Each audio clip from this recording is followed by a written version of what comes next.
kita harus membedakan pebisnis globalis dan globalis cabal. Cabal adalah secret society, lebih menginginkan kepengendalian mutlak atas kehidupan manusia. Cabalis itu sudah pegang kendali atas teknologi, atas informasi, kendali atas komunikasi, sistem keuangan, dan sekarang kendali ke arah dua hal yang penting, yaitu kesehatan serta makanan. Musuh negara tidak berdaulat yang pemimpinnya oportunis itu bukan hanya dua negara besar, Tiongkok dan Amerika, tetapi ditambah juga globalis cabal. Jadi ada tiga musuh sebenarnya. Kita detailkan ketiganya, pengendali negara lemah tersebut. Pola kendali terhadap negara lemah atas dua negara besar dan kelompok globalis adalah tiga strategi Tiongkok, yaitu menggunakan soft power kalau Tiongkok ya. Pertama, kendali atas media massa sebuah wilayah. Nomor dua, kendali atas pejabat pemerintahan wilayah yang ditarget serta anggota parlemennya. Kemudian nomor tiga, kendali atas peraturan hukum dan penegakan hukum di wilayah tersebut. Di sisi lain, strategi Amerika itu menggunakan hard power, yaitu tekanan militer, terorisme, ideologi, humanitarian, menggunakan organisasi multilateral seperti IMF, PBB. Semua adalah tool Amerika untuk menyedot aset harta negara lemah. Strategi globalis cabal adalah pegang sosial media, informasi, dan big data. Mereka bukan mau menguasai wilayah hajat hidup seperti Tiongkok, ambil sumber daya alam seperti Amerika, kendalikan energi dan oil, serta dolar. Bukan. Globalis cabal kendalinya atas data, atas minat interest seseorang, mengubah tindakan perilaku, merubah society, merubah dunia dengan merekalah pemegang kendali hidup manusia, bukan hanya wilayah. Globalis cabal anti negara, anti nasionalisme, senang atau mendukung pemimpin otoriter yang bisa dikendalikan oleh mereka. Jadi saat ini perangnya ada tiga front, Tiongkok, Amerika, dan globalis cabal. Globalis saat ini pegang kendali atas big farmasi atau perusahaan obat-obatan besar serta kesehatan. Alat tes COVID, virus COVID, dan vaksin adalah satu paket globalis cabal yang punya. Sistemik sekali kerja mereka, didesain panjang sejak 15 tahun yang lalu. Detail, rinci, terarah, lengkap dengan perang medianya, desain ketakutannya, dan alat yang disebut COVID atau virus yang sedikit lebih mematikan dibandingkan flu itu.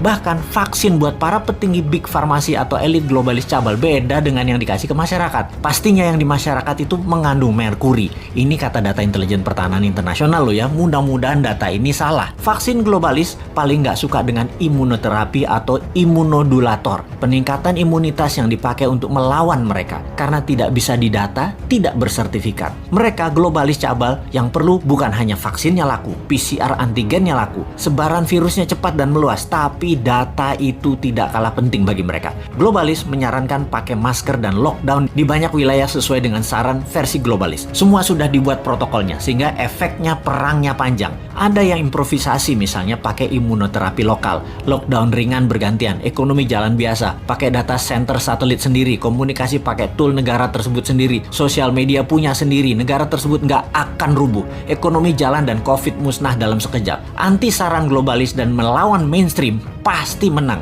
Itulah kenapa di tahun 2019 pertama-tama video Bosman muncul, kita mengingatkan perang yang akan terjadi di tahun 2020 dan tahun 2021 dengan akhir kalimat bertanya, sudah siapkah Indonesia? Untuk apa? Untuk punya Google sendiri, punya Facebook sendiri, punya satelit komunikasi sendiri, punya data center sendiri, punya Twitter sendiri, punya TikTok sendiri.